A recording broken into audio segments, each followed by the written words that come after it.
I rise to join the leader. I rise to join Congresswoman Esty and Congressman Thompson in recognizing this sad anniversary. Mr. Speaker, it is with sadness that we mark the 6-month anniversary tomorrow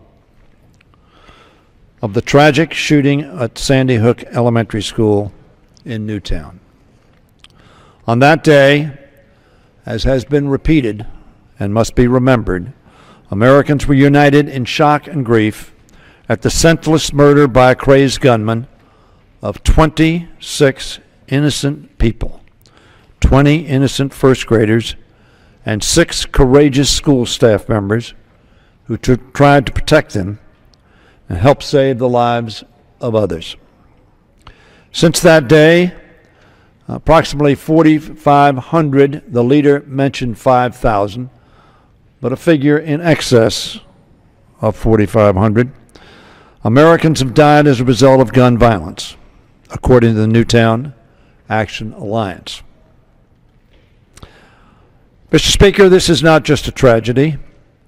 It is an epidemic, one that Congress has a moral responsibility to address.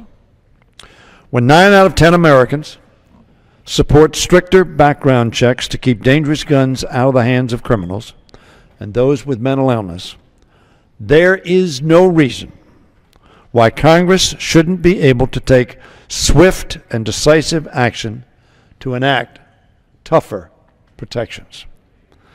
I was deeply disappointed, Mr. Speaker, that the Senate failed to move forward with legislation to protect Americans from gun violence by enacting effective background checks that safeguard the constitutional rights of responsible owners and safeguard Americans. The American people are demanding action, and the House now has a chance to succeed where the Senate failed, demonstrating that common sense proposals to reduce gun violence can indeed command bipartisan support. Democratic Representative Mike Thompson of California, who chairs the House Democratic Task Force on Gun Violence, and my friend Republican Representative Peter King of New York have joined together to introduce legislation in this chamber similar to that which was blocked in the Senate. There is not a single provision in their bill that should be worrisome to those concerned about our long-standing tradition of protecting Second Amendment rights. Not a single provision. And it will help us keep firearms out of the hands of dangerous and mentally unstable individuals likely to do harm to others or themselves. Will it keep all of us safe all the time? It will not. We know that. That is the tragic fact of life. But will it help? It will. And if we can help, should we? And the answer is an emphatic yes. This proposal contains common sense proposals that I strongly support and that most Americans have supported as well. Congress has the opportunity to get this right by considering the Thompson-King legislation in the House and sending it to the Senate for consideration. I congratulate Congresswoman Esty in particular, as well as Congressman Thompson, for their leadership and efforts in this regard. After the backlash many senators received for opposing expanded background checks, I suspect that a number may be ready to reconsider. Mr. Speaker, I urge my colleagues to come together, as Representative Thompson and King have done, to advance this bipartisan solution to this pressing challenge facing our nation, not just the Congress, but every American.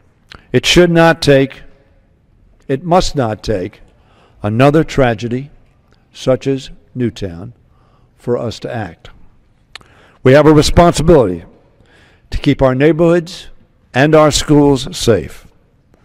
And I urge Speaker Boehner and Majority Leader Cantor to allow this bill to come to the floor for a vote. The Speaker often says that he wants to allow the House to work its will.